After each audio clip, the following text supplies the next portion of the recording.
ইতিহাসের পাতা সাক্ষী দেয় আল্লাহ নবী নূহ নবী দয়া নবী যখন দুনিয়া জমিনে আগমন করলেন,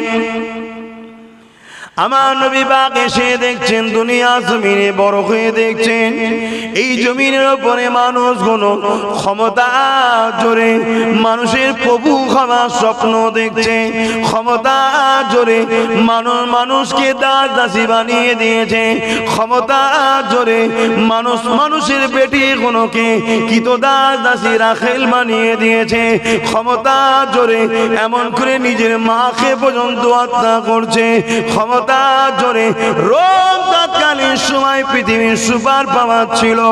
আজ যেমন আমেরিকা সুপার পাওয়ার বলছে, রোম ছিল সুপার পাওয়ার। ওই রোমের মতো জায়গাতে ক্ষমতা জোরে গরিবের মানুষের ছেলেগুলোকে বাঘের সঙ্গে কুস্তি লড়াতো। এই কুস্তি লড়াইতে বাঘের থাবাতে গরিবের ছেলেরা মারা যেত। আর ভিআইপি সম্ভ্রান্ত সেজে মানবরূপী পশুগুলো আনন্দ খুশি বানাতো, মানুষের জীবন লিয়াতো খেলা হতো, উঁচু নিচের ভেদাভেদ তৈরি করেছিল। মানুষ মানুষকে ঘৃণা করত, ওকে দেখলে অশুভ হবে, ওকে ছুলে অশুভ হবে, ও নিচু জাত আমি ভিআইপি জাত, এই বিভাজন পৃথিবীতে ভরে গিয়েছিল। এক কথায় মানুষগুলো মনুষ্যত্ব হারিয়ে দিয়ে দুপায়ে পশুতে পরিণত হয়ে গিয়েছিল। আল্লাহ নবী প্রফেট মুহাম্মদ সাল্লাল্লাহু আলাইহি ওয়াসাল্লাম সৃষ্টিকর্তার পক্ষ থেকে আসলে তিনি মক্কা থেকে শুরু করলেন নাইশত ইনসাফের মেসেজ দিয়া এই 23টা বছরে তাম পৃথিবীর জুলুমকে খতম করে দিয়ে অসহায় গরিব দুঃখী মানুষদের মুখে হাসি ফুটিয়েছিলেন। আরো জোরে বলুন সুবহান।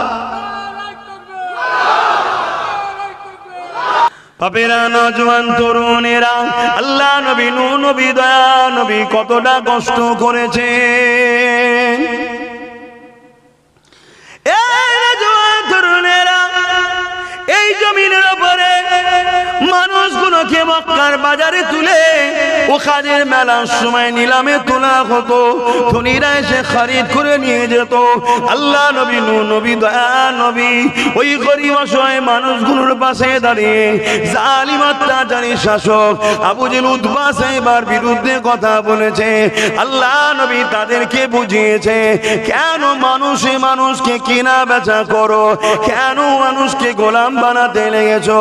এমন কিনা তৎকালীন সময়ে বাচ্চা বাচ্চা ছেলেগুলোকে এ যুবকেরা তাদের হাতে তৈরি করা নকল খোদাকে উৎসর্গ করার জন্য বাচ্চা বাচ্চা ছেলেগুলোকে জবাই বলি পর্যন্ত দিয়ে দিত। এই রকম অন্যায় অত্যাচার পৃথিবীর জমিনে হতো। আল্লাহ নবী এগুলোকে বন্ধ করার জন্য কথা বলেছে। এই কথা বলার জন্য আল্লাহ নবীর বিরুদ্ধে তৎকালীন শাসক ক্ষমতাশালী যারা ছিল তারা আমার নবী পাকের বিরুদ্ধে লেগে গেছে। আমার নবী পাক যখন সিজদায় পড়েছে নবী পাকের পিঠে পচা দুম্বার ভুঁড়ি চাপিয়ে দিয়েছে। আল্লাহ নবীকে জানে মেরে দিতে চেয়েছে। নবী পাক পাহাড়ে চলে গেছে, গাছের পাতা ফলমূল খেয়ে ওখানে পাহাড় থেকে রাত্রিরে বেরিয়ে দিনের মেসে মানুষকে দিয়েছে। এ যুবকেরা এমনও দিন গেছে আল্লাহ নবীর হুজরা মোবারককে 40 জন আবু জেহেল বাহিনী জালিম অত্যাচারীদের সৈন্যরা 40 জন নবী পাকের বাড়িকে ঘিরে ফেলেছে আমার নবী পাককে শহীদ করে দেবে বলে। এই দিনের জন্য নবী আমার বদরের ময়দানে উহুদের ময়দানে রক্তাক্ত হয়েছে। এই দিনের জন্য নবী আমার তায়েফের জমিনে রক্তাক্ত হয়ে অজ্ঞান হয়ে গেছে। অন্যায়কে মিটিয়ে নাই প্রতিষ্ঠিত। এই সমাজে ইসলাম যত নবী এসেছেন দুটো কাজ করেছে। নাম্বার 1 অন্যায় অত্যাচার জুলুম সমাজ বিরোধী মানবতা বিরোধী অসভ্যতা বর্বরতা অন্যায়কে খতম করে দিয়ে সমাজে ন্যায় প্রতিষ্ঠিত করেছে। জোরে বলুন সুবহানাল্লাহ। প্রত্যেকটা নবী দুটো কাজ করেছে। আর এই দুটো কাজ করতে গিয়ে নবীদের চরম বিরোধী হয়েছে 2 শ্রেণীর মানুষ। নাম্বার 1 হলো অত্যাচারী শাসক। বলুন অত্যাচারী শাসক, স্বৈরাচারী শাসক, ক্ষমতার জোরে মানুষের প্রভু হবার স্বপ্ন, ক্ষমতার জোরে মানুষকে লুটে যারা। মনে রাখবেন, যারা অত্যাচারী শাসক হয় তাদের মেন্টালিটিতেই তৈরি হয় প্রজাদেরকে গরিব বানাও, প্রজাদেরকে গরিব বানাও। এরা যত গরিব হবে অল্পতেই এদেরকে গোলাম বানানো সম্ভব। ধনীকে গোলাম বানানো কিন্তু অতটা সম্ভব নয়, বা গরিবকে গোলাম বানানো যতটা সম্ভব। শুনছেন তো নাকি? আর ইসলাম সর্বসময় এই অত্যাচারী শাসকদের বিরুদ্ধে, এদের হাত থেকে বঞ্চিত, শোষিত, লাঞ্ছিত, অসহায়, সে যে কোনো ধর্মের হতে পারে, এই মানুষগুলোকে বাঁচিয়ে মুক্ত করার জন্য যুদ্ধ পর্যন্ত করতে রাজি। জোরে বলুন সুবহানাল্লাহ, আরো জোরে বলে। তাই অত্যাচারী শাসকরা যুগে যুগেই চেয়েছে ইসলামের বাতিকে নিভিয়ে দাও, ইসলামের মেসেজ বন্ধ করে দাও, ইসলামের কথা মানুষের কাছে যেতে দিও না। ইসলাম যদি মানুষ জেনে যায় তাহলে স্রষ্টার বাণী কি? স্রষ্টার বাণী হলো কুনতুম খায়রা উম্মাতিন উখরিজাত লিন-নাসি তা'মুরুনা বিল মা'রুফ ওয়া তানহাউনা আনিল মুনকার। কোরআন বলছে কি? তোমাদের বানিয়েছি শ্রেষ্ঠ উম্মাত করে। বললেন না সুবহানাল্লাহ? কি জন্য শ্রেষ্ঠ উম্মাত? তোমাদের দুটো কাজ, আমাদেরও দুটো কাজ, নবীরাও করেছে দুটো কাজ। কি দুটো কাজ? তোমরাও অন্যায়কে মিটাও, ন্যায় প্রতিষ্ঠিত করো আমার জমিনে। জোরে বলুন সুবহানাল্লাহ। এটা কে বলছে? বলুন বলুন। সৃষ্টিকর্তা জমিন কার? লিল্লাহি মা ফিস সামাওয়াতি ওয়া মা ফিল আরদ।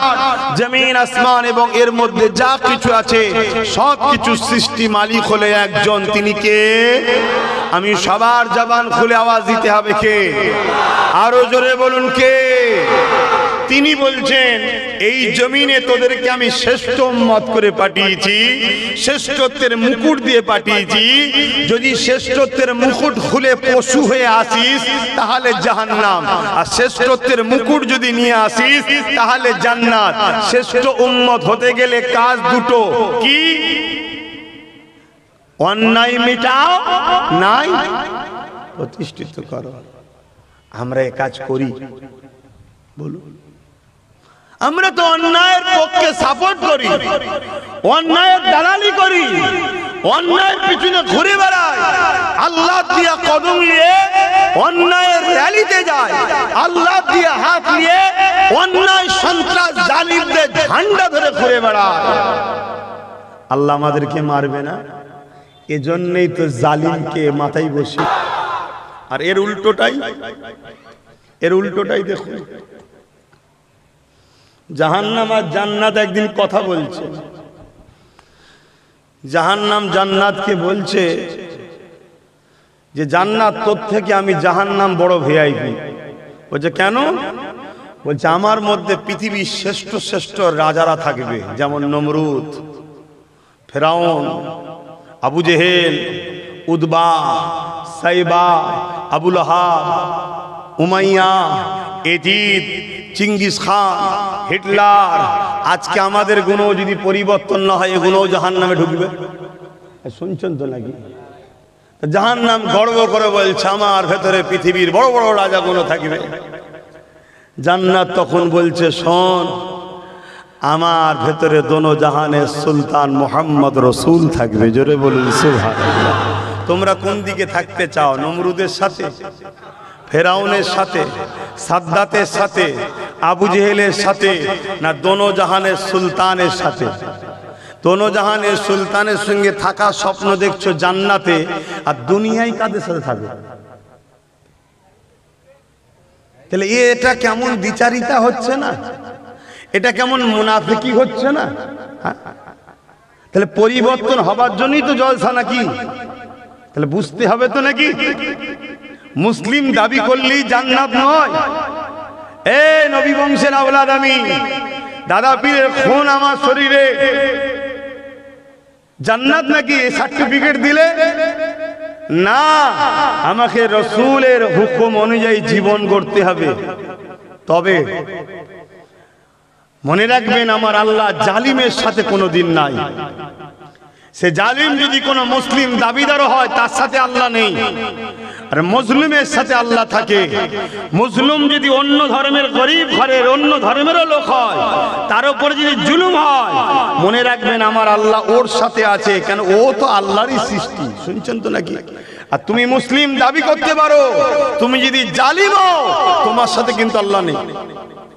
জুলুমটা কত খারাপ জিনিস বুঝতে পারছেন?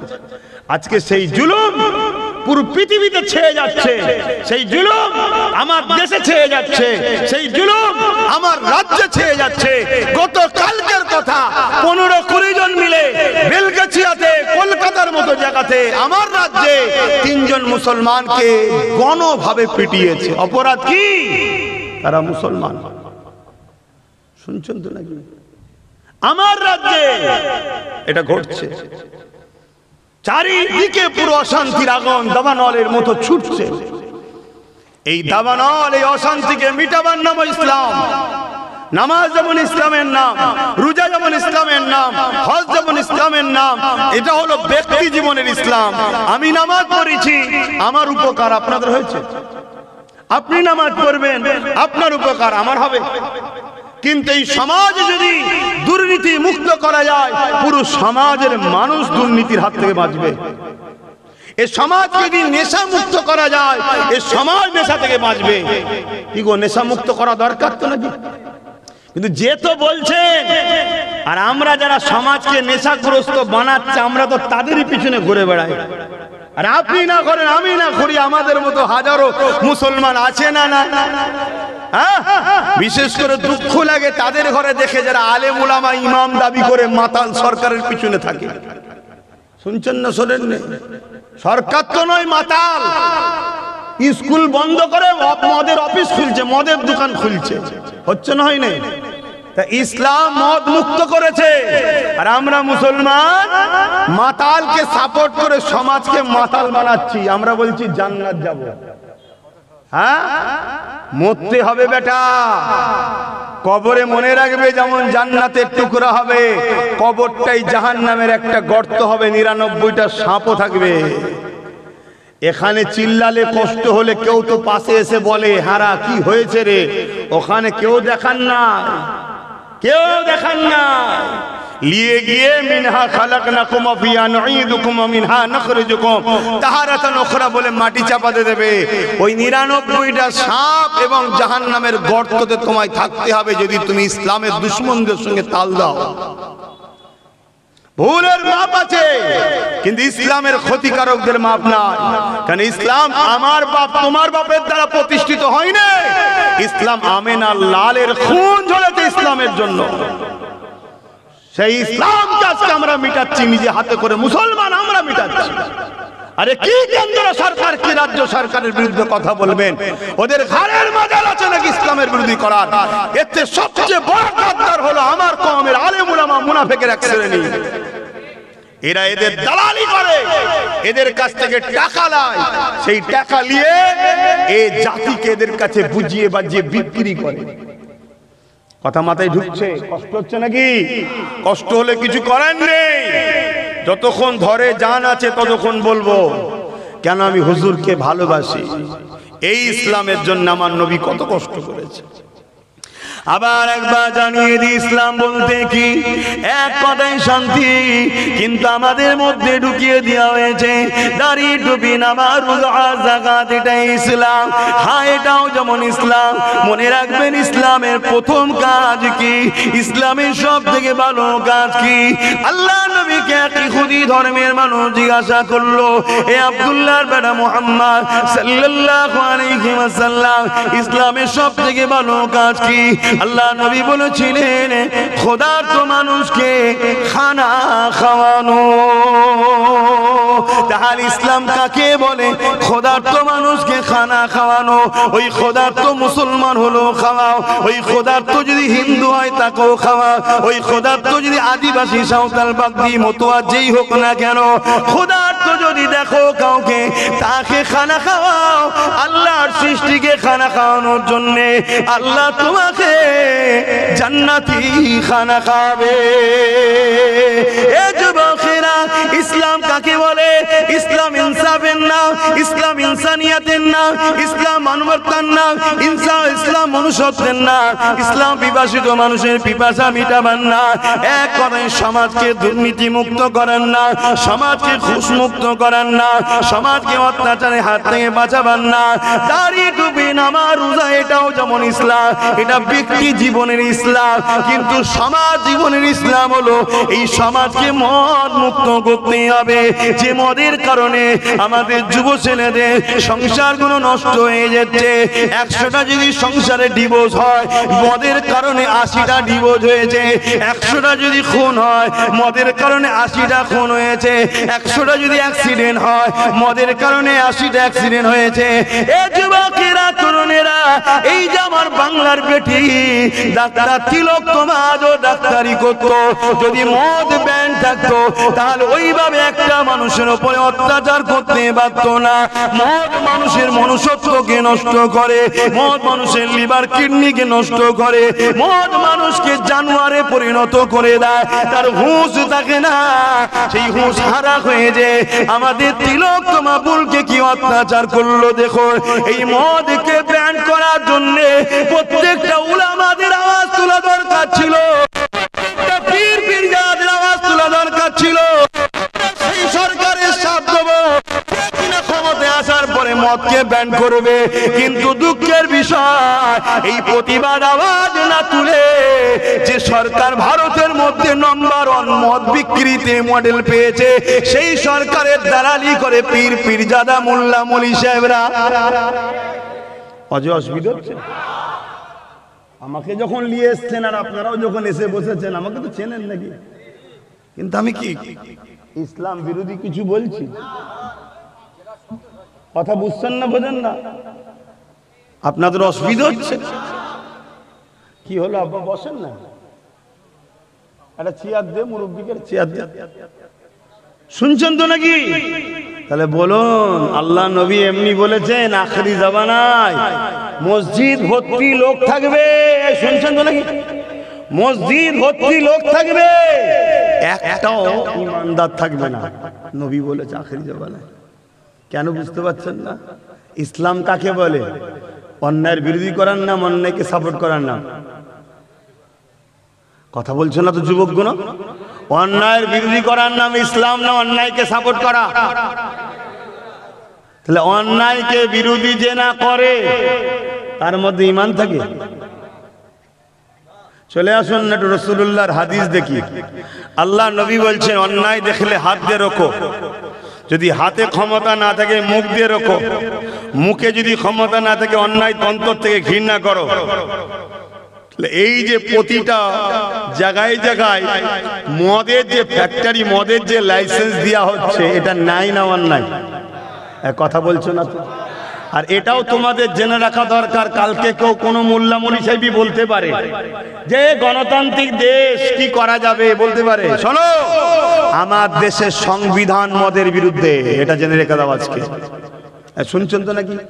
আমার দেশের যে সংবিধান, সংবিধান ও মদের, জোরে বলো কেন? আমার দেশের সংবিধান খুব মজবুত ও উন্নত মানের একটা সংবিধান।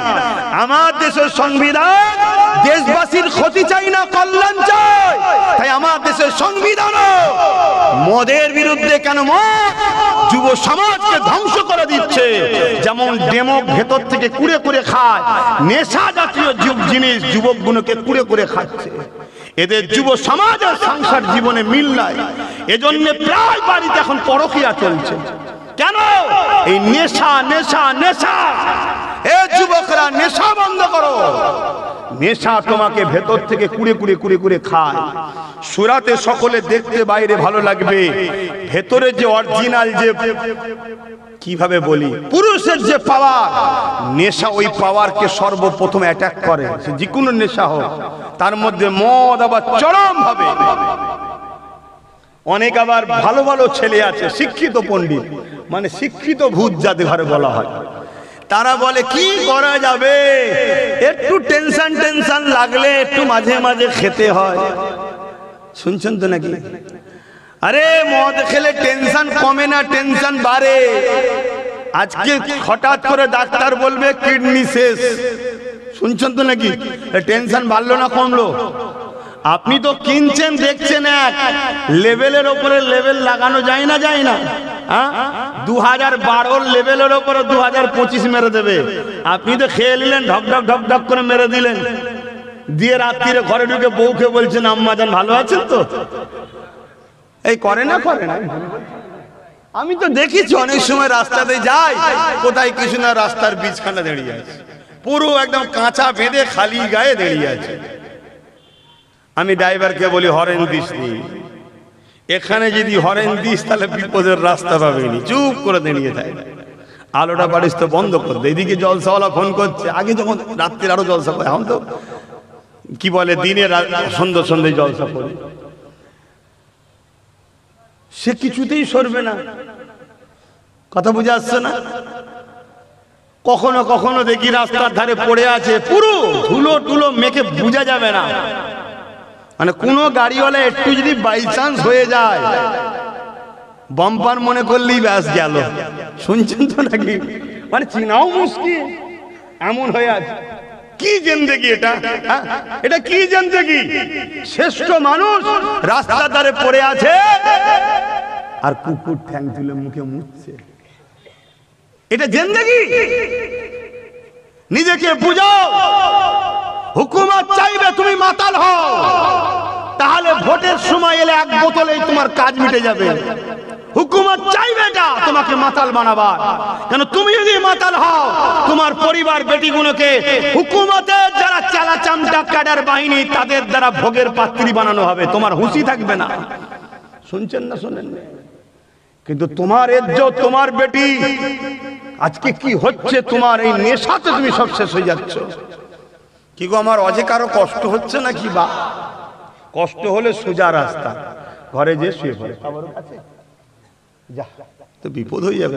তখন তাবারুক দেওয়া হবে, তাবারুক যখন দেওয়া হবে তখন তাহলে সিগন্যাল হয় তার আগে নাকি? সালাম বললেই বুঝে যাবেন এবারে শেষের সময়, তাই তো নাকি? তখন হুটহাট করে চলে এসিস বাবা, তাবারুক লিবি চলে যাবি।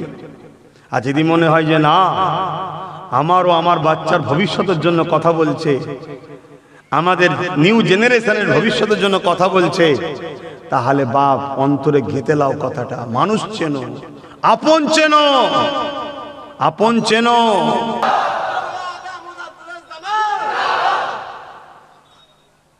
আজও আজও যারা মানুষের গোলাম বানিয়ে রাখতে চায়, মানুষকে অত্যাচার করতে চায়, মানুষের বেটিগুলোকে রেপ করতে চায়, মানুষকে তার অধিকার থেকে বঞ্চিত করতে চায়, আজও যারা সমাজের বুকে কুসংস্কারের বিস্তার করতে চায়, তারা আজও চাইছে, রসুলকে তো পাচ্ছে না, নবীর দিনটাকে মুছার চেষ্টা করছে। কেন?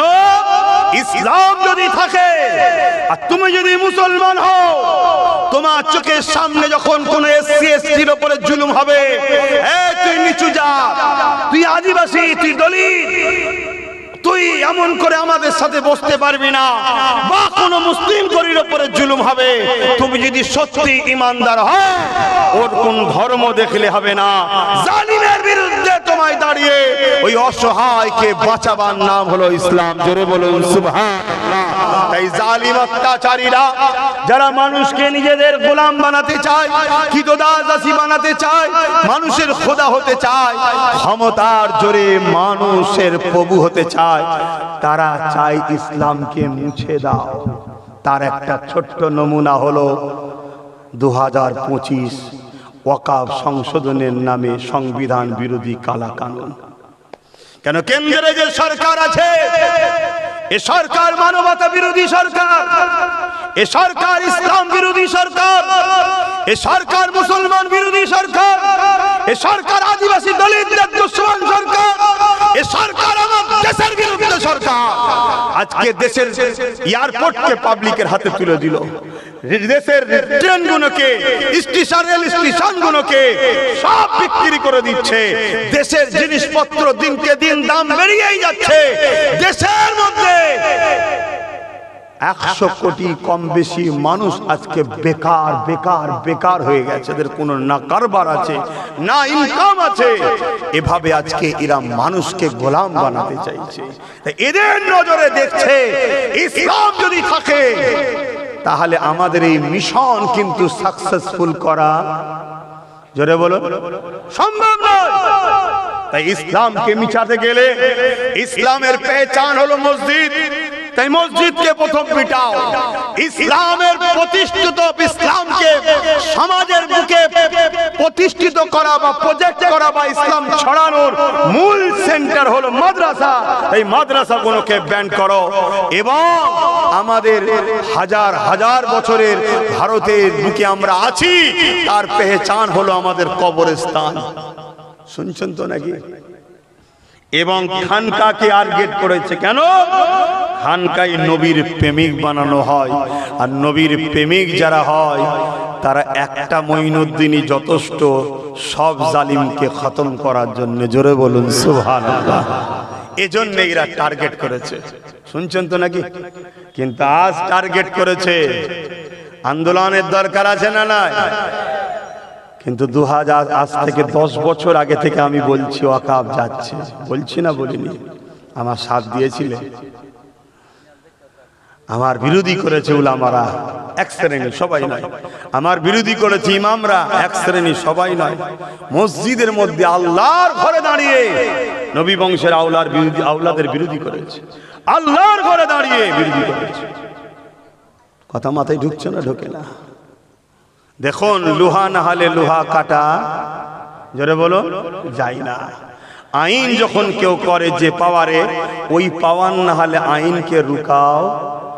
তাই আমি বারবার বলেছিলাম রাজ পাওয়ার দরকার, কিন্তু আমার বিরোধী করেছিল কারা বলো?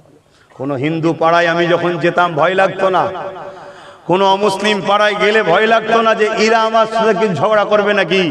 কিন্তু মুসলমান পাড়ায় ঢুকলে ভয় লাগতো কিছু লুঙ্গি পরে খেঞ্জি গায়ে দিয়েছে ঝগড়া করবে না তো, যে তুমি পীরের বেটা এইসব কথা বলবে কেন? ভয় লাগতো আমার। কিন্তু ভয় লাগতো বলে পিছিয়ে আমি কোনোদিন যাইনি, কেন আমি জানি তুই যত বড়ই ষাঁড় হোস না কেন, ফেরাউনকে নীল নদে চুবিয়ে চুবিয়ে আল্লাহ মেরেছে। তুই যত বড়ই যেই হোস না কেন, পৃথিবীর রাজা নমরুদকে খোঁড়া মশা দিয়ে আল্লাহ মেরেছে।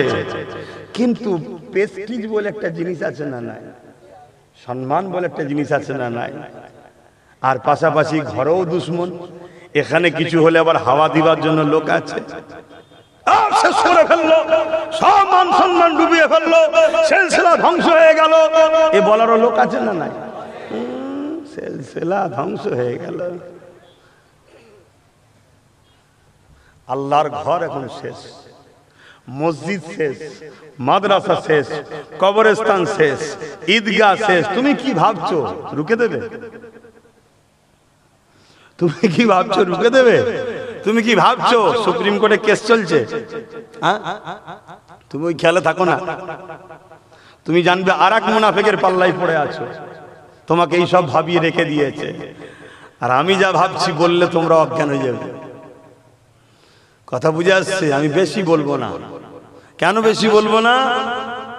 আমি দেখতে চাই, আমি দেখতে চাই যারা আমায় গাল দিয়েছিল তারা কি করছে। শুনছেন তো নাকি? আর আমি তোমাদেরও দেখতে চাই তোমরা এই সমাজে তাদেরকে কি বলো, তাদেরকে কি ধরো, তাদের সঙ্গে কি প্রশ্ন করো, এটাও দেখতে চাই। কি দেখার দরকার আছে না নাই? হ্যাঁ, আল্লাহ নবী বলেছে সমাজ যখন তোমার কথা শুনবে না তুমি তাদেরকে বলতে যাও না, তুমি তো কালাই ছেড়ে সরে যাও। 10 বছর ধরে বুঝাচ্ছি যে আমার মসজিদ আমার থাকবে না, আমার কবরস্থান আমার থাকবে না, তোদের মা বোনেদেরকে পুরাতে হবে। 10 বছর ধরে বলছি, তোরা মসজিদের সামনে যাবি, AK-47 লে দাঁড়িয়ে থাকবে, জোর দেখাবি, পাছা লাল করে দেবে লাঠির বাড়ি মেরেতে। 10 বছর ধরে বলছি আসো, এখনকে রুখতে গেলে যেটা করা দরকার সেটা করো। কিন্তু আমার কথা শুনেছে নাকি? এ তো হালকা আইন হয়েছে ওয়াকাফ, এর থেকেও ভয়ানক আইন আগামী দিন আসছে। আমি কোন একটা জলসায় হয়তো বলেছিলাম, একবার না এক দুইবার বলেছিলাম, আপনারা শুনেছেন কি জানি না, যে আজ আমি তোদের কাছে চাইছি, আমার সাধ্য তোরা দিচ্ছিস না, একদিন তোদের সাথ দিবার ইচ্ছা যাবে, কিন্তু তোদের ভোটের আর দাম থাকবে না। বলেছিলাম না বলিনি? আগামী দিন আসছে, খুব শিগগিরই তোমরা শুনতে পাবে। কি? ভারতে মুসলমান থাকবে কিন্তু ভোট দিতে পারবে না। আর ভোট যখন দিতে পারবে না, তার মানে আর কোন জায়গায় মুসলমান ক্যান্ডিডেট হতে। আর ওই সময় দেখবে আজকে যে মুসলমান নেতাগুলো, মুসলমান এমএলএ মন্ত্রী, মুসলমান যারা নামধারী রয়েছে, শুনছেন না শোনেননি, এ সব 2 নম্বর গুলো দেখবেন ঝুপঝাপ ঝুপঝাপ করে লাভ মারছে। কি? আমি ইসলাম ছেড়ে দিলাম, আমি ইসলাম ছেড়ে দিলাম, আমি ইসলাম ছেড়ে দিলাম। আল্লাহকে সাক্ষী রেখে বলছি, না কেউ মুসলমান নয়, এরা কেউ মুসলমান নয়, এরা মুসলমান সেজে আছে শুধুমাত্র তোমাকে আমাকে ধোঁকা দেবে বলে, তোমাকে আমাকে ধোঁকা দেবে বলে। কারণ তোমার আমার একটা অংশ আছে না নাই? তোমার আমার অংশটা যদি অরিজিনাল মুসলমানের হাতে পড়ে যায়, যেমন একটার হাতে পড়েছে, সব বেটা জব্দ হচ্ছে এখন। শুনছেন না শোনেননি? হ্যাঁ, নবী বংশের আওলাদ, কুরাইশ বংশের ছেলে, নবী বলেছে কুরাইশের নেতৃত্ব মানো। পীরজাদা নওশাদ সিদ্দিকী একটাই সবাইকে সাইজ করে রেখেছে, কিন্তু ওর সাথে যদি আরো 2টা 40 হয়ে যায়, এক কথা বুঝছেন না বোঝেন না? কারো অসুবিধা হচ্ছে নাকি? না কারো মাথায় এই ভূত কামড়াচ্ছে যে হুজুর এসব কথা জলসায় বলছেন কেন? আমাকে বলার আগে ওই সকল শয়তানগুলোকে বলবি যারা রাজনীতির নামে আমার মসজিদ মাদ্রাসার মধ্যে ঢুকতে চাইছে, ওদেরকে আগে বল রাজনীতি রাষ্ট্র সেবা, রাষ্ট্রবাসীর সেবার মধ্যে রাখ, এর বাইরে যাস না, তাহলে আমি এখান থেকে অন্য কথা বলবো না। শুনছেন তো নাকি? তুই ক্ষমতার জোরে আমার ওয়াকফ জায়গায় পার্টি অফিস করবি, তুই ক্ষমতার জোরে আমার মুসলিম বেটিকে হিজাব করে যাওয়ার জন্য পরীক্ষায় বসতে দিবি না। গত পরশু হয়েছে এই বাংলায়, জানেন না? জানেন না? আবার কিছু মুসলমানদের নেতা আছে, তারা শুধু উত্তর প্রদেশে কিছু হলে এখানে আন্দোলন করে আর গাল দেয়। শুনছেন না শোনেননি? উত্তর প্রদেশে কিছু হলে এখানে আন্দোলন করে। ওই 2 নম্বর মৌলী সাহেব, মোল্লা সাহেব গুলোকে জিজ্ঞেস করা দরকার নাই, আজকে আমার বাংলায় যখন হিজাবের বিরুদ্ধে কথা হচ্ছে, তোর আন্দোলন করবি? কি গো, কথা বলছেন না কেন? দরকার আছে না? না, অন্যায় অন্যায়, সে যেখানেই হোক, সে যেই করুক, কিন্তু দুঃখের বিষয় না, দালালি করা হচ্ছে, দালালি। তো যাক, তাহলে এই যে একটা ভাগ আছে, ভাগটা যদি অরিজিনাল মুসলমানের হাতে চলে যায়, তাহলে এই যে মুসলমানদের ঘরে বলা হলো দিল্লি চলে যাও, এটা বলতে পারত? এক কথা বলছেন না কেন? কিন্তু আমার দুঃখ ভাই, এটা বলবো কথা, দুঃখ, কলকাতায় ইমাম না কাদের সম্মেলন একটা হলো, আমি জানি না তারা কি ইমাম, আমি জানি না কেন অনেকে দেখছি হাফ প্যান্ট পরেও ঢুকছে, হাফ প্যান্ট পরা ইমাম, আবার মহিলা ইমাম দেখেছি। শুনছেন তো নাকি? তা এটা কাদের সমাবেশ আমি জানি না, কিন্তু হেডিংয়ে দেখেছিলাম ইমামদের নাকি এটা কি সম্মেলন। তা ইমামদের সামনে রাজ্যের সিএম বলছে দিল্লি গিয়ে আন্দোলন করো, এখানে নয়। একটা কেউ বললো না যে আপনি কি বলছেন? আমি অবাক হয়ে গেলাম। এই কথাটা নাই বলেছে না অন্যায় বলেছে?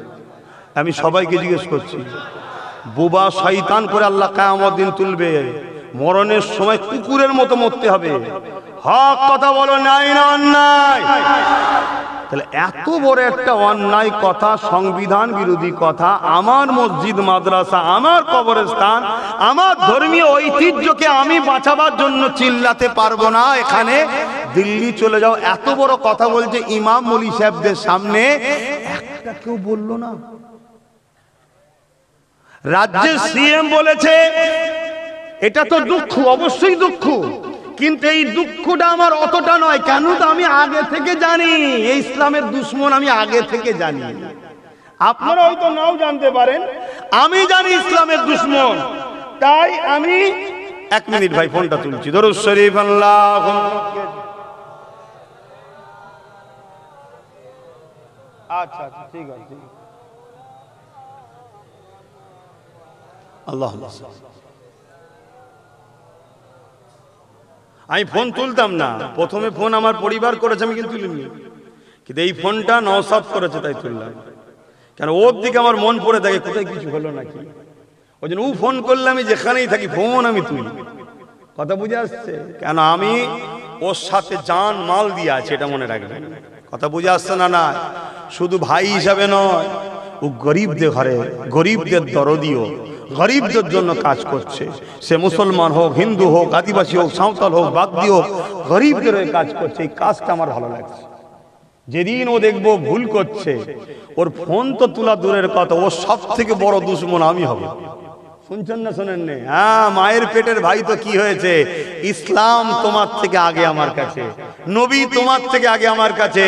তুমি মানুষের উপরে জুলুম করবে, তোমার মতন ভাইয়ের প্রয়োজন আমার নাই। তাহলে ভেবে দেখো আমি কত নীতিতে মজবুত, বুঝতে পারছো? তা আমি যে কথা বলছিলাম কি, যে একটা কেউ বললো না যে আপনি কি বলছেন, আচ্ছা ভালোবেসেই বল, আদর করেই বল, সম্মান দিয়েই বল। কথা বুঝে আসছে? হায় হায় হায় হায়, তাহলে মুসলমান আমরা ধ্বংস হব না তো কারা হব? কথা বলো। হ্যাঁ, তবে আল্লাহকে সাক্ষী রেখে বলছে, আমি যদি থাকতাম মাইকেল নিতাম। একদম পারফেক্ট কথা বলছে, মাইকেল নিতাম। কি হয়েছে? হ্যাঁ, জনগণ থেকে মাথায় বসিয়েছে, এমন কিছু নয় যে দেশের ওপরে, সে সংবিধানের উপরে নাকি। সংবিধান বলেছে তুমি তোমার আওয়াজ তুলবে, ভালো না লাগে আপনি দিল্লিতে চলে যান, ঠান্ডা করে বসে সেটিং করে নেন, কিন্তু এখানে আওয়াজ উঠছে, উঠবে আগামী দিনও, তাই তো নাকি গো? না ঘাবড়ে গেছো সব? আওয়াজ উঠবে না? উঠবে না? হাত আওয়াজ তুলে বলো, মাদ্রাসার জন্য হাত উঠবে না? উঠবে না? হাত কারা কারা হাত তুলে নে, ডায়ে বায়ে দেখো, কারা হাত তুলে নে দেখো। গাদ্দার চলে, মুনাফিক চলে, আল্লাহর ঘরের জন্য আওয়াজ তুলবি না, কবরস্থান মসজিদ মাদ্রাসার জন্য আওয়াজ তুলবি না, তো কার জন্য আওয়াজ তুলবি? এই মুসলমান কাফের বেঈমান নেতাদের জন্য কথা বলে, ইসলামের জন্য কথা না বলে, ওই মুসলমানের জানাজার মধ্যে পড়া হারাম, চলবে না। শুনছেন না শোনেন নে? হ্যাঁ, আওয়াজ তুলবে না মানে হ্যাঁ, যত বলবে তত অন্যায়ের বিরুদ্ধে কথা বলতে। কি করবে? কি করবে? তোকে মেরে দেবে।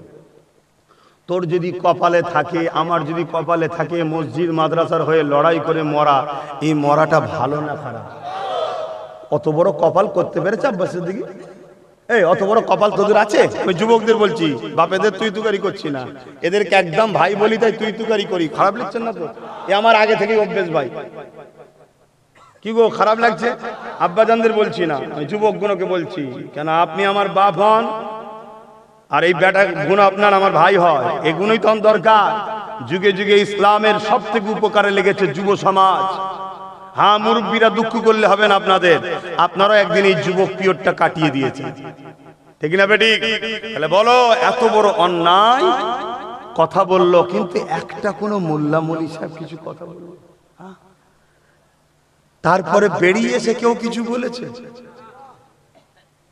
তাহলে বলো, যে সমাজের উলামারা আমাদের মাথায় বসে থাকা একটা বড় অংশ শাসকের যদি দালালি করে, এ সমাজকে গোলাম বানানো সহজ না? সহজ না? কিছু হলেই শুধু একটাই কথা বলবে, বিজেপি চলে আসবে, বেশি লাফালাফি করিস না।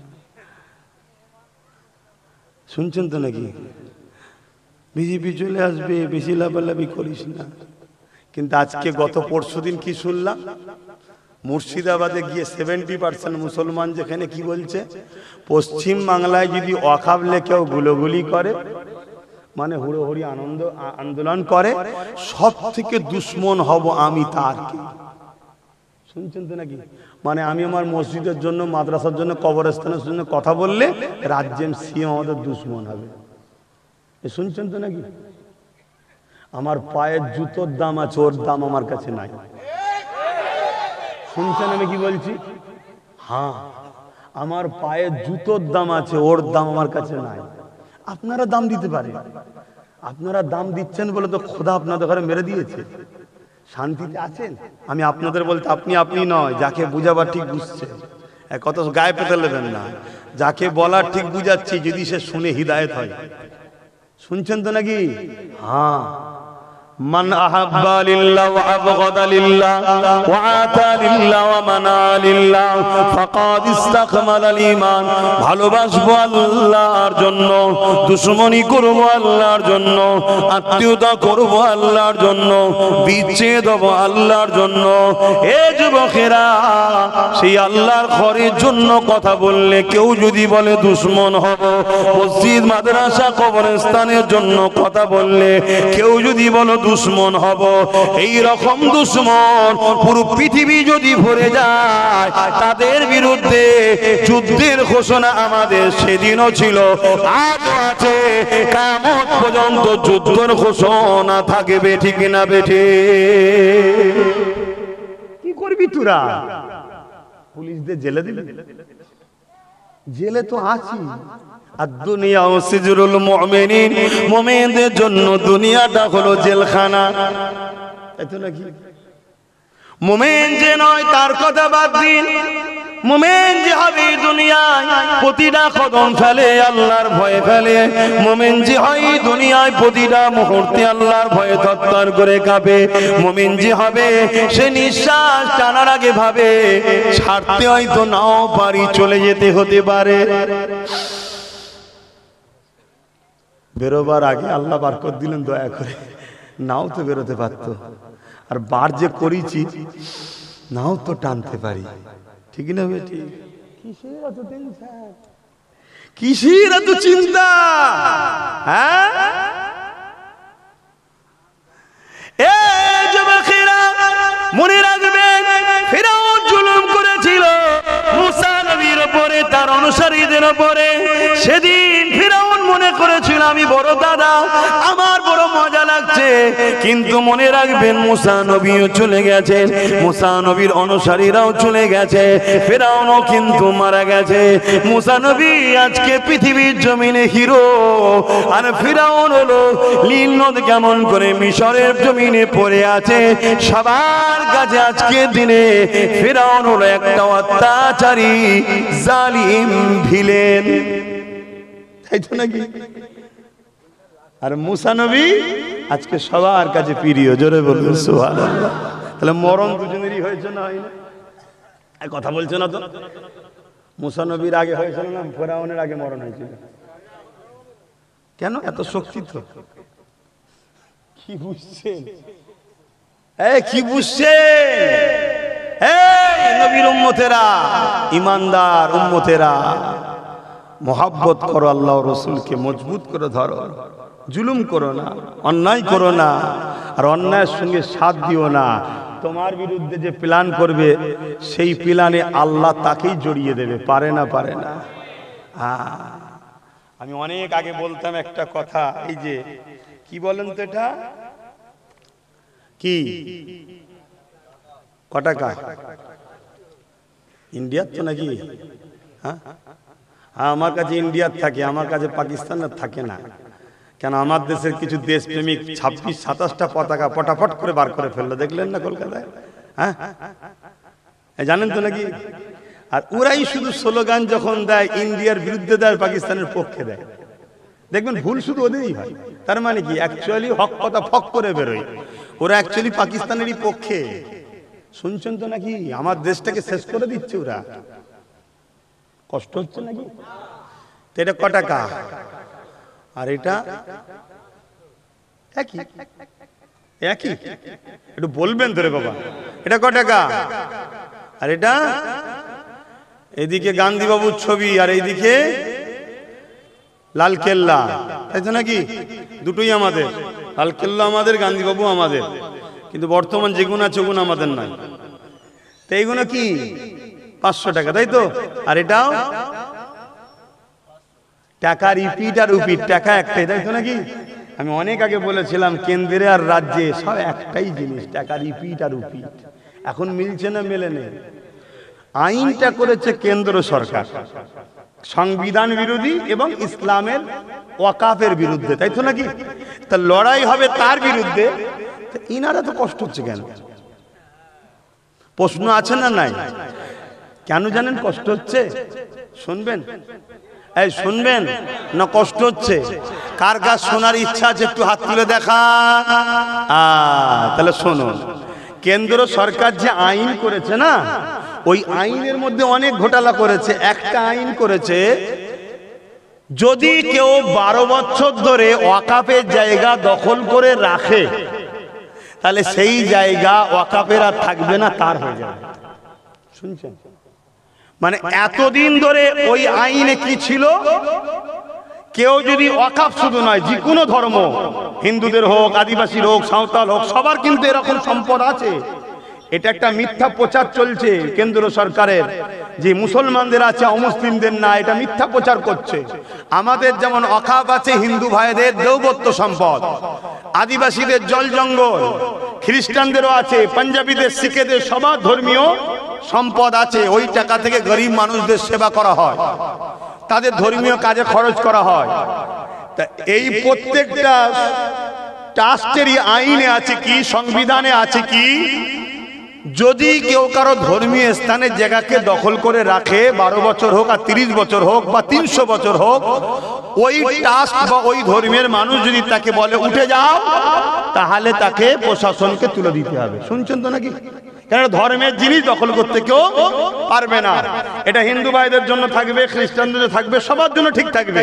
শুধু মুসলমানদের বেলায় কেন্দ্র সরকার কি করছে, যে না, কেউ যদি 12 বছর বসে থাকে তাহলে ওটা আর ওয়াকাফ নিতে পারবে না, মসজিদ মাদ্রাসা নিতে পারবে না, যে থাকবে তার হয়ে যাবে। এই আইনটা রাজ্য সরকারের খুব পছন্দ হয়। যদি বলেন কেন? হ্যাঁ, আপনাদের পাশে হাড়ুয়াতে পীর আব্বাস আলী গোরাচাঁদ হুজুরের 900 বিঘে জায়গা আছে। কত বিঘে? তার মধ্যে থেকে রাউন্ড ফিগারে বলছি 3 বিঘে হয়তো হুজুরের এখন কাজে রয়েছে, বাকি 897 বিঘে জায়গা রাজ্যের সরকারের নেতা চামচা মন্ত্রীরা সব লুটে রেখেছে। তাহলে এটা যদি 12 বছর লুটা থাকে, সব নিজের হয়ে যাবে তো নাকি? এটা তো কেন্দ্র সরকার চাইছে। এ তো দেখছে যে ভালো আইন করছে, তো তাই মুখে বলি হতে দেব না, কিন্তু বাস্তবে আন্দোলন করতে। কেন পশ্চিম বাংলায় 40% মুসলমান আছে। কত পার্সেন্ট? আরে রাখ না, কে কি মাতাল মদ খেয়ে বলছি, সব কথা রাখ, আমার কথা শোন যদি বিশ্বাস করিস। 40%। আমরা সেই ঘরের ছেলে। আমার দাদার হাতে হাত দিয়ে বসিরহাটের বড় মাওলানা 3 দিন ইসাল সাহেব কত লোক হয়েছিল দেখতে পেয়ে গিয়েছিল। সেই ঘরের ছেলে, সাহস নিয়ে বলছি, বিশ্বাস করে, পশ্চিম বাংলায় 40% প্লাস মুসলমান আছে। শুনছেন না শোনেন নে? হ্যাঁ, 2011 বলেছিল 33%। 2011 সেন্সার হয়ে কত বলেছিল? 33। আর এখন ছেলে বুলি হয়নি। কি তো শুনেছি ইহুদিদের নাকি হওয়া বন্ধ হয়ে গেছে। আপনারা এ খবরটা রাখেন, এইসব খবর রাখবেন, দেশ বিদেশে খবর রাখবেন। শুধু মসজিদে গিয়ে আল্লাহ আল্লাহ করার নাম ইসলাম নয় রে বাবা। আল্লাহ বলেছে নাকি শুধু মসজিদে এসে আমার কাছে শুধু আল্লাহ আল্লাহ করার কিছু করবি না? এটা বলেছে? পুরো দুনিয়াকে ট্যাকেল করতে হবে, সবকিছু দেখতে হবে। আজকে ইহুদিরা সারা দুনিয়াকে জ্বালাচ্ছে, জানেন তো নাকি? সব জায়গায় বোম মারছে, বিশেষ করে প্যালেস্তাইনে বোম মারছে, নিরীহ বাচ্চা ছেলে ধরে মেরে দিচ্ছে, জানেন তো নাকি? প্রায় 40-45 হাজার বাচ্চা মেরে ফেলেছে। শুনছেন? আর আমার আল্লাহ ইহুদিদের এমন জায়গায় বোম মেরেছে, একটা ছেলে হচ্ছে না। শুনছেন তো নাকি? ছেলে হতে গেলে একটা জিনিস দরকার, তো স্পাম। বেশি খুলে বলতে পারবো না। পুরুষদের এবং নারীদের উভয়ের মিলনে একটা বাচ্চা হয় মায়ের পেটে, জানেন তো নাকি? জানেন তো? তো সেই জায়গায় ইহুদিদের ওইটা তৈরি হচ্ছে না, এটা খোদার মার। শুনছেন তো নাকি? তা আপনাদেরও কি এই সমস্যা নাকি? 11 বছরে শুনে 2011 শুনেছিলাম 33%, এখনো সেই 33%ই নাকি? আমার কথা কি খারাপ লাগছে? আমি কিন্তু একটু আনন্দ করেই বলছি, খারাপ নিলেন? তাহলে কোন জায়গায় মজাটা বুঝতে পারছেন? আচ্ছা, আর একটা কি মজা শুনবেন না? কেন্দ্র সরকার একটা আইন করছে ওই ওয়াকাফ কালা কানুনে, কি ওয়াকাফ কমিটির মধ্যে অমুসলিমকে ঢুকাতে হবে। হয়তো এই কথাটা ডাইরেক্ট বললে আমার অন্য ধর্মের ভাইয়েরা বলতে পারে, ধর্মনিরপেক্ষ দেশ তো অমুসলিম থাকলে সমস্যা কোথায়? তাহলে একটু বিস্তারিত বলতে লাগে যেমন আমাদের ওয়াকফ ট্রাস্ট আছে, একটা আছে, হিন্দু ভাইদেরও তেমন দেবত্ব সম্পদ আছে, কথা বুঝে আসছে। খ্রিস্টানদের আছে, পাঞ্জাবি শিখেদের আছে, সবার ট্রাস্টে কমিটি লিখা আছে, হিন্দু ভাইদের লিখা আছে হিন্দু ছাড়া অহিন্দু এই কমিটিতে থাকতে। যদি ধরুন কেউ কমিটির মধ্যে আছে, হঠাৎ করে ইসলাম কবুল করলো, সেও থাকতে, তাহলে এটা কি তারা ভুল লিখেছে? ঠিক লিখেছে। তাদের ধর্মীয় ব্যাপার তো রে বাবা, ধর্মীয় জিনিসে অন্য ধর্মের লোক থেকে কি করবে? আজকে পুরী মন্দিরের ট্রাস্ট আছে, কি বলে কেদারনাথ, আরো কত সব মন্দির হিন্দু ভাইদের আছে, তাদের সব ট্রাস্টে এরকম লেখা আছে যে হিন্দু ছাড়া অহিন্দু ঢুকতে, বলুন বলুন, যদি ঘুম পাই বলুন, ছেড়ে দিচ্ছি, থাকতে পারবে না। ঠিক খ্রিস্টানদেরও লেখা আছে খ্রিস্টান ছাড়া অখ্রিস্টান থাকতে, আদিবাসীদের সবার ট্রাস্ট আছে। ঠিক ইসলাম মুসলমানদেরও লেখা ছিল ওয়াকফ বোর্ডেতে মুসলমান ছাড়া অমুসলিম থাকতে পারবে না। সবারটাও যেমন ঠিক, আমারটাও তেমন ঠিক হয় উচিত তো নাকি? হ্যাঁ, কিন্তু কেন্দ্র সরকার কি করছে? 2025 অ্যাক্টে সবারটা ঠিক আছে, অহিন্দু অখ্রিস্টান ঢুকতে পারবে না, সব ঠিক আছে, শুধু মুসলমানদের ওয়াকফ বোর্ডে কেন্দ্র সরকার বলছে অমুসলিম ঢুকাতে হবে। অ্যাকচুয়ালি কেন্দ্র সরকারের লোক ঢুকাবে ঝেড়ে ঝেড়ে খাবার জন্য, উদ্দেশ্য এটা, কথা বুঝে আসছে তো? যাক, অহিন্দু ঢুকাতে, অমুসলিম ঢুকাতে হবে, এটা কেন্দ্র সরকার তৈরি করছে। সুপ্রিম কোর্টে গিয়ে এটা আটকে গেছে, জানেন তো নাকি? কিন্তু রাজ্য সরকার দেখছে এই বিলটা হলো তো লাভ হবে। কেন? 2024-এ পশ্চিম বাংলার সরকার অলরেডি 2 জন ওয়াকফ বোর্ডে অমুসলিমকে ঢুকিয়ে দিয়েছে, শুনছেন তো নাকি?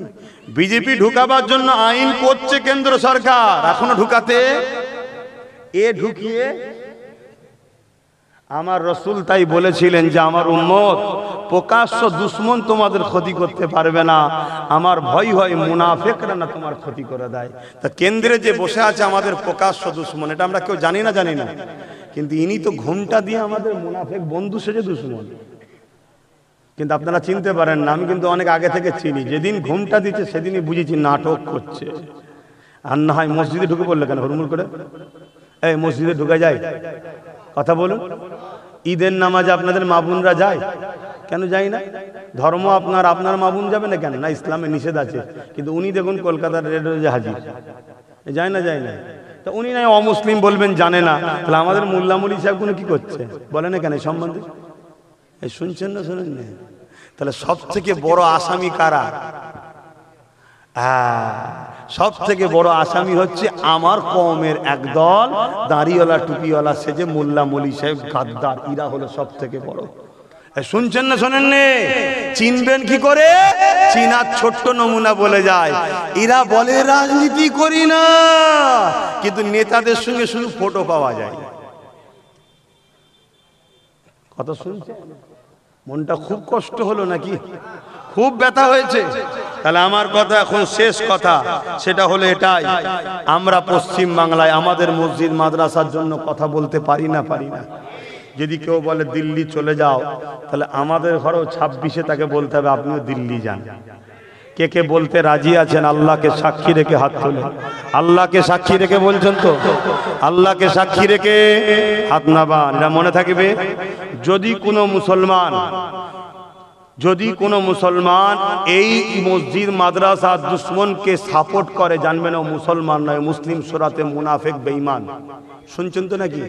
আমি বলে যাচ্ছি, কোন মুফতি, মৌলানা, পীর, পীরজাদা, আলেম, উলামা, কোন মায়ের বেটা যদি পারে আমার সামনে চ্যালেঞ্জের মোকাবেলা করতে, এত বড় ইসলাম বিদ্বেষী কথা বলার পরে যদি ক্ষমা না চায়, এরপরও যদি কোন মুসলমান তার সাপোর্ট করে, সাথ দেয়, তার তোষামতি করে, ও মুসলিম সূরাতে বেঈমান, ও মুনাফিক।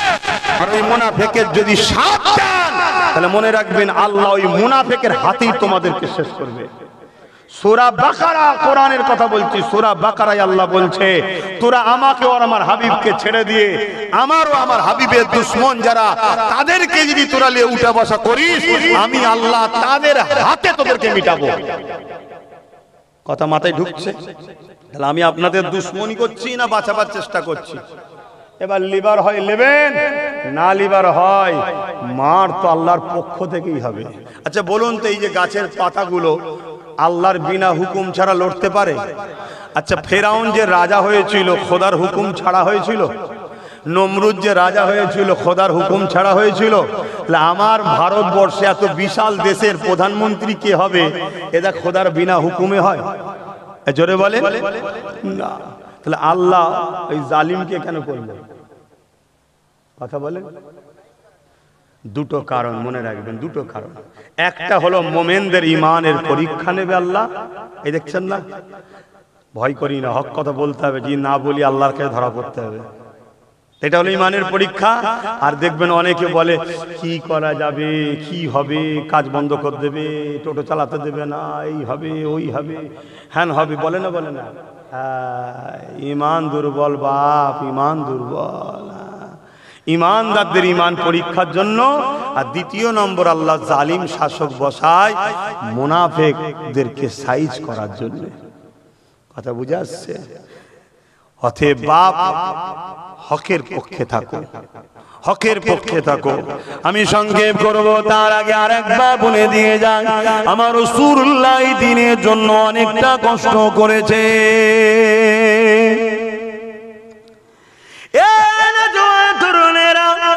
আজ কেন্দ্রের জালিম সরকার যে কালা কানুনটা করেছে, এক নম্বর সে হলো আমার দেশের সংবিধান বিরোধী আইন করেছে। দ্বিতীয় নম্বর হলো আমার ইসলামের ঐতিহ্য মসজিদ মাদ্রাসা কবরস্থান খানকার বিরোধী করেছে। এ আমার জীবনে জান থাকতে এটাকে কখনো মেনে নেওয়া যেতে পারে না। এর বিরোধী করা আমার ইমানি দায়িত্ব। রাসূলুল্লাহ জানিয়ে দিয়েছে, অন্যায় দেখলে হাত দিয়ে রোখো, অন্যায় যদি হাত দিয়ে রুখতে না পারো মুখ দিয়ে প্রতিবাদ করো, মুখ দিয়ে যদি না পারো অন্যায়কে ঘৃণা করে দূরে সরে যাও। তরুণীরা বাপেরা আমরা হাত তুলতে পারবো না, কারণ আমাদের হাতের হাত পাওয়ার না, কিন্তু জবানে তো প্রতিবাদ করতে পারি, কেননা আমার সংবিধানও তো আমাকে রাইট দিয়েছে। এই মনে রাখবেন যে যত বড় ক্ষমতাশালী প্রভাবশালী হোক না কেন, অন্যায়ের বিরুদ্ধে কথা বলা, অন্যায়ের বিরুদ্ধে কথা বলা, অন্যায়ের বিরুদ্ধে লড়াই করা, এবং মনে রাখবেন জালিম শাসকের বিরুদ্ধে কথা বলা আমার রাসূলুল্লাহ দ্বীনেতে ইসলামেতে সবচেয়ে বড় জিহাদ। এই মনে রাখবেন দুনিয়া দুদিনের, আজ আছেন কান্নায়, চলে যেতে হবে আল্লাহ পাকের ডাকেতে। কত বড় বড় দুনিয়ার ক্ষমতা এলো, আল্লাহ তাদেরকে মিটিয়ে দিয়েছে। ফিরআউন পৃথিবীর রাজা ছিল, আল্লাহ তাকে মিটিয়ে দিয়েছে। নমরুদ পৃথিবীর রাজা ছিল, আল্লাহর সঙ্গে যুদ্ধ পর্যন্ত করতে গিয়েছিল, আসমানের দিকে তীর নিক্ষেপ করেছিল, আল্লাহ পাক মাছের রক্ত লাগিয়ে দিয়েছিল। ফিরআউন বলে নমরুদ বলেছিল, হে ইব্রাহিম তোমার খোদাকে আমি মেরে ফেললাম, নাউযুবিল্লাহ। সেই নমরুদকে আল্লাহ পাক পুরা মশা দিয়ে মেরে দিয়েছে। মনে রাখবেন এই পৃথিবীর বুকে আর একটা আতঙ্কের নাম, নামটা হলো চেঙ্গিস খান। নাম আপনারা শুনেছেন। পুরো পৃথিবীকে দখল করতে চলেছিল, বাগদাদের জমিনে হামলা করে দিল, বাগদাদের মসজিদগুলোকে ভাঙতে শুরু করলো, বাগদাদের মাদ্রাসার উপরে হামলা করে দিল, বাগদাদের লাইব্রেরিগুলোকে কিতাবগুলোকে পুরাতে লাগলো। চেঙ্গিস খান এমন সময় একটা মাদ্রাসায় হামলা করে দিল, ওই মাদ্রাসা 300 আলেম ছিল, তাদেরকে কাতার বন্দি করে দাঁড় করালো। 100-103টে কাতার করলো। চেঙ্গিস খান তার জাল্লাদকে হুকুম করে দিল, এই আলেমগুলোর গর্দান উড়িয়ে দাও। কাতারে যখন গর্দান উড়াতে লেগেছে, ওই কাতারের মধ্যে একজন বুজুর্গ বয়স্ক আলেমে দিন ছিল, তিনি দ্বিতীয় কাতারে চলে গেল। চেঙ্গিস খান দেখেছে কিচ্ছু বলেনি। দ্বিতীয় কাতারে আবার যখন জাল্লাদ গর্দান উড়াতে লেগেছে, ওই আলেমে দিনটা তিনি তৃতীয় শেষ কাতারে চলে গেল। চেঙ্গিস খান ঘোড়ার পিঠে আগিয়ে আগিয়ে সে বলতে লেগেছে, এ আলেমে দিন এবারে তুমি কোন কাতারে যাবে? প্রথম কাতার থেকে দ্বিতীয় কাতার, দ্বিতীয় কাতার থেকে তৃতীয় কাতার, এবারে তার কোনো কাতার নাই, আমি সবার তো গর্দান উড়িয়ে দেবো, এবারে তুমি কোথায় যাবে? আল্লাহ পাকের আলেম বান্দা আসমানের দিকে মুখটা তুলে বলেছিলেন, আল্লাহ আছে। আরো জোরে বলো, শুনছেন কি বলছি? আল্লাহ আছে না? নাই জোরে বলো, জোরে বলো। ভয় আল্লাহকে যদি করো তুমি কোন জালিমের পক্ষপাতিত্ব নিতে পারবে? এতদিন ছিল না আলাদা কথা, এর তার পিছনে ঘুটেছ। আজকে যখন নবী বংশের ছেলে তোমাদেরকে ডাকছে, আয় ধর্ম শিখাবার জন্য এসছি, কেউ ডাকছে আয় দেশ ও দেশবাসীর সেবা করব, তার সাথে সাথ দেওয়া দরকার, ঠিক না? ঠিক।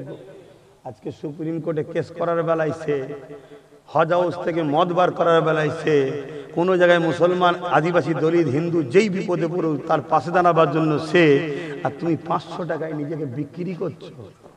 আল্লাহর কাছে জবাব দিতে হবে না? এমন কঠিন দিন আসবে চোখের সামনে মা বোনেদেরকে তোমাদের বেঁধে রেপ করবে, কিচ্ছু করতে পারবে না। ওপেন বলে যাচ্ছি, ভাষা ভালো লাগে দাওয়াত করবি না, ভালো লাগে দাওয়াত করবি না। কারো জলসার মুখাপেক্ষি আব্বাস সিদ্দিকী নয়। আমার কম জলসা বন্ধ করেছে এই শাসকরা, কম বন্ধ করেছে, হাজার হাজার জলসাকে আমার বন্ধ করে দিয়েছে। শুনছেন না? শোনেন না? আবার বলে ওনাকে বাদ দিয়ে যাকে খুশি নিয়ে আসো। শুনছেন তো নাকি? কেন বন্ধ করতে বলে বুঝতে পারছেন না? এক কথা বলছেন তো নাকি? কিন্তু আপনি শুনে রেখে দেন, যত দিন যাচ্ছে বন্ধ একদিক দিয়ে যেমন হচ্ছে, জলসা আমার এত বেড়ে গেছে আমি রেস পাচ্ছি না। বললেন না আলহামদুলিল্লাহ? আপনাদের হিংসা হলো কি গো ভাইয়েরা? হিংসা হলো নাকি? আমি এতটুকু জানি, কোন জালিম যদি একটা দরজা বন্ধ করে, আমার আল্লাহ তিনি 1000টা দরজা খোলার ক্ষমতা রাখে। জোরে বলুন সুবহানাল্লাহ। তোর যদি কেউ টোটো বন্ধ করে দেয়, দোকান বন্ধ করে দেয়, কাজ বন্ধ করে দেয়, চাকরি বন্ধ করে দেয়, ঘাবড়াচ্ছিস কেন? আল্লাহ তো তিনি, এর থেকে হয়তো বড় জিনিস আল্লাহ তোর জন্য রেখেছে, এটা টেস্টের পরে দেবে। ঘাবড়াচ্ছ কেন? হ্যাঁ, তবে আলহামদুলিল্লাহ আমার প্রচুর ভাইরা তারা পরিবর্তন হচ্ছে। কেন এই দিল্লি চলে যায়, এই কথাটা ভালো নজরে লাইনে লোক শুনছেন না? শোনেন না? তবে যারা পরিবর্তন হচ্ছেন তাদের জন্য আমার একটা কথা আছে, পরিবর্তন হয়েই যেন এসে মাছের মাথা লোভে স্বপ্ন দেখবেন না, একটু ওয়েট করতে হবে। এসেই যদি বলেন আমাকে পদ দে, তাহলে সন্দেহ হবে, ঠিক না? ঠিক গো, একটু পরীক্ষা দিতে হবে যে আমি সত্যি পরিবর্তন হয়েছি। 2-5 বছর থাকো, একটু ঘষাঘষি করো, ঠিক না? ঠিক গো। আর নাই যদি মনে করো যে না তাহলে তো আমি নেই, তাহলে যেখানে আছো থাকো, খোদার গজবে একসাথে মরো জাহান্নামীর সাথে। শুনছেন নাকি?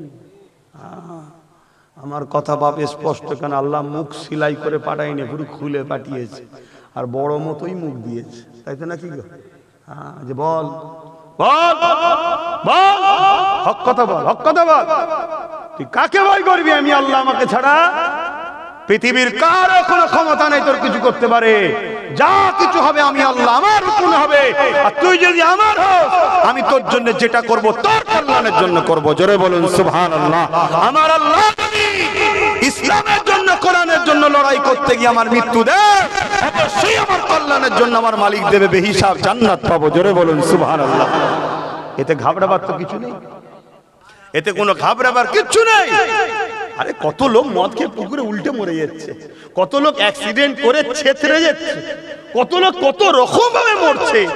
হ্যাঁ, আল্লাহর দ্বীনের জন্য, হকের জন্য, গরিবের জন্য, ইনসাফের জন্য, মানবতার জন্য, নিজের রাষ্ট্রের জন্য, নিজের রাষ্ট্রবাসীর জন্য, আল্লাহর সৃষ্টির জন্য কথা বলা, এটা সবার দ্বারাই সবাইকে আল্লাহ দেয় নাকি? হ্যাঁ, তো তোমরা বলতে যদি নাও পারো, ভাইজানের সাথ দিলে তো বলা হয়ে যাবে নাকি? কারা কারা সাথে আছো একটু হাত তুলে দেখাবে। পাক্কা কথা তো নাকি? আপনা বাও। আর একটা সাক্ষী নিচ্ছি, আমি প্রায় জায়গায় প্রচার করে দেখছি, আমি একটা ব্রিগেডে ডাকবার ঠিক করছি, আপনারা খবর পেলে একটু যাবেন। গাড়ি দাঁড়া, হাত তুলিনি, আগে শোনো। গাড়ি ভাড়া দিতে পারবো না, কেন আমার কাছে তোমাদের ওয়াকাফের ঝাড়া টাকা নেই, আমার কাছে তোমাদের ঝাড়া টাকা নেই বাপ। শুনছেন তো নাকি? আমি গাড়ি ভাড়াও দিতে পারবো না, খাওয়াও দিতে পারবো না, কিচ্ছু দিতে পারবো না, নিজের গাঁটের পয়সা, এমনকি পানিটাও সাথে নিয়ে যেতে হবে। কারা কারা এবারে আমার ডাকে যেতে রাজি আছেন একটু হাত তুলে দেখান। এ হাত সত্য তো নাকি? এ হাত সত্য? আল্লাহ, এ হাত যদি সত্য হয় এদের জানমাল হিফাজত করো, দুনিয়া একসাথে, পরকালে একসাথে জান্নাত রেখো। বলুন আমিন। আরো জোরে বলুন আল্লাহুম্মা আমিন। হ্যাঁ, তবে দেখবেন আমার না ব্যাপার মিথ্যা না কেউ প্রচার করে যে আব্বাস সিদ্দিকী ডেকেছে। না, আমার ডাকলে সব খবর পাবে। আমার নম্বর আছে না নাই? আমার দেরি আছে, এখন নাই, আমি প্রচার করছি, আরো প্রচার করছি। আমি উত্তরবঙ্গ দক্ষিণবঙ্গ সব জায়গায় প্রচার করছি, কারণ আমার টার্গেট যত কমই হোক 25 থেকে 30 লক্ষ লোকের একটা জমায়েত করবো, বলুন ইনশাআল্লাহ। হ্যাঁ, তবে মা বোনেরা নয়, মা বোনেরা যাবে না। এই মা বোনে দিল্লি যেতে হবে নাকি? নাই লোক হবে না? আমার বাপ ভাইয়েরাই কম নাকি? মা বোন গেলে তো তাহলে তো 1 কোটি পার হয়ে যাবে। না, মা বোনরা যাবে না, তারা আমাদের সম্মানের জিনিস, ইজ্জতের জিনিস, আমাদের দামি জিনিস, তারা আমাদের আমানে থাকবে। আরে তাদের তো বডিগার্ড, আমরা তো তাদের জন্য জান মাল কুরবান করে তাদের হিফাজত করব, ঠিক না বে ঠিক গো? কিন্তু আমার মা বোনেদের বলবো, মা রে, ফ্রিতে ভাতা নিতে যাসনি মা, আল্লাহ এমন বেউজ্জতি করবে, তখন চোখের পানি নয়, চোখ দিয়ে খুন বেরোবে, খুন। গত 1 বছর 5 মাস হলো, আগে বলেছিলাম একটা দিন আসছে 3 বছর পর চোখ দিয়ে পানি নয় খুন বেরোবে, শুনেছেন তো? 1 বছর 5 মাস হয়ে গেছে, এখনো বাকি আছে 1 বছর 7 মাস বাকি আছে। তাই আমার মা বোনেদের বলবো, শোনো, স্বামী যদি হারাম ইনকাম করেও খাওয়ায়, স্বামী কিয়ামত দিন ধরা পড়বে, মা তুমি ধরা পড়বে না, কেন তুমি তার অধীনস্থ। কিন্তু আজকে তোমাদের ঘরে এই যে বেপর্দা করে জালিম অত্যাচারী ইসলাম বিদ্বেষী সরকার সামান্য ভাতা দিয়ে তোমাকে যে বাইরে বার করে দিচ্ছে, মা তুমি বুঝতে পারছো নি তোমাকে আল্লাহ নবীর দুশমন বানাচ্ছে। তুমি যদি আল্লাহ নবীর দুশমন না হও, তাহলে আগামী দিন তোমাদের উপরে পশুগুলো হামলা করলে তোমার ইজ্জত লুটতে পারবে না।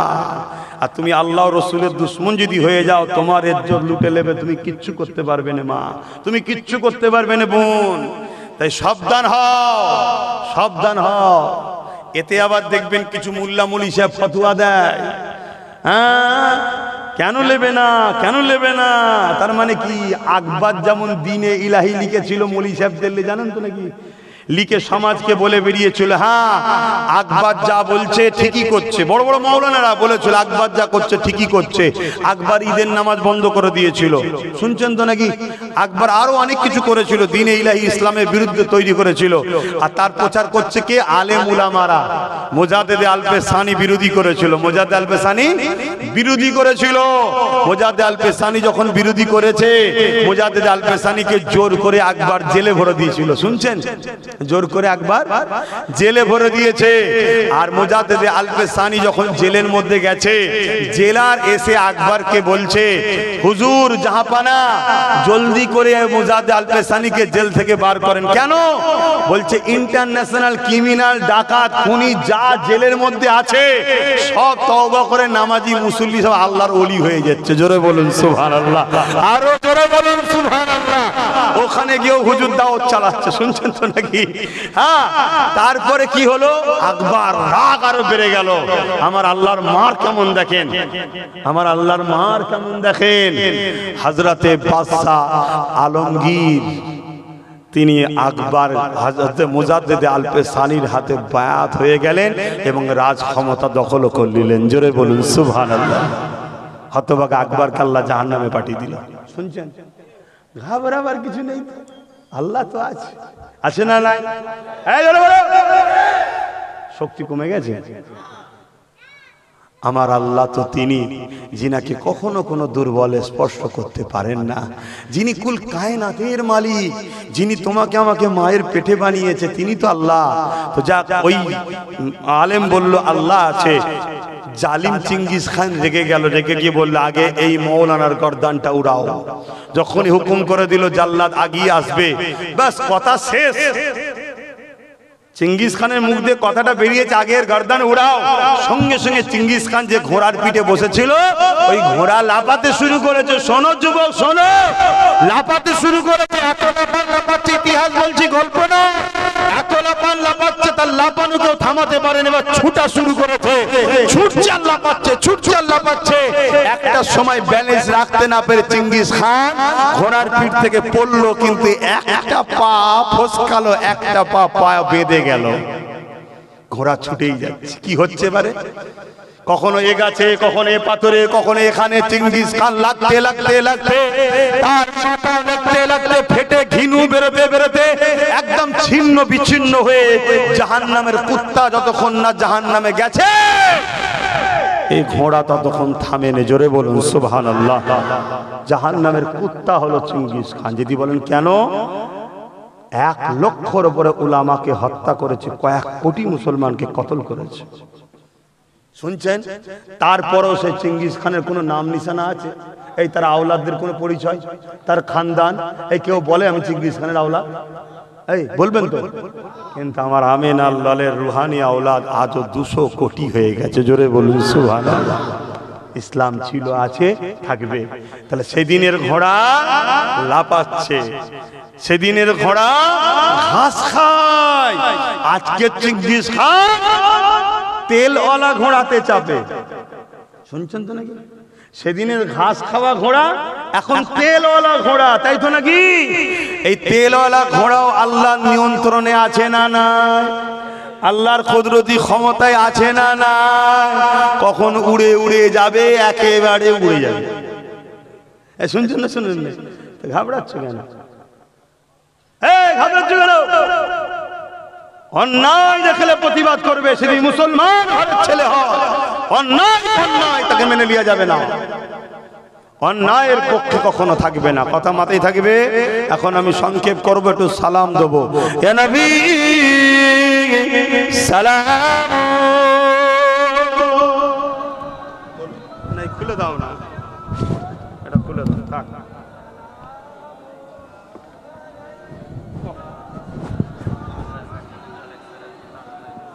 না,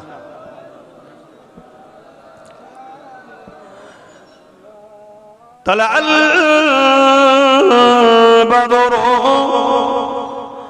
علينا